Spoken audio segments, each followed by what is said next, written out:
Assalamualaikum warahmatullahi wabarakatuh. Nama diberi Darin Kalisha binti Muhammad Yasrin dari Sekolah Menengah Teknik Kuala Lumpur. Hadirnya saya pada pagi ini adalah untuk membincangkan tentang 5 ciri murid sejahtera. Yang pertama, beradab.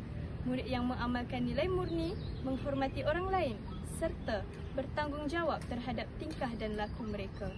Yang kedua, berilmu. Murid yang menguasai ilmu pengetahuan, berfikiran kritis dan sentiasa berusaha meningkatkan pengetahuan diri. Yang ketiga, berkemahiran.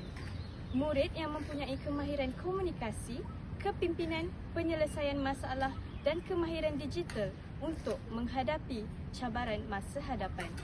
Yang keempat, berdaya tahan.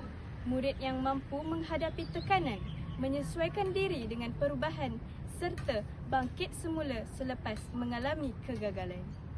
Yang kelima ialah berkeyakinan.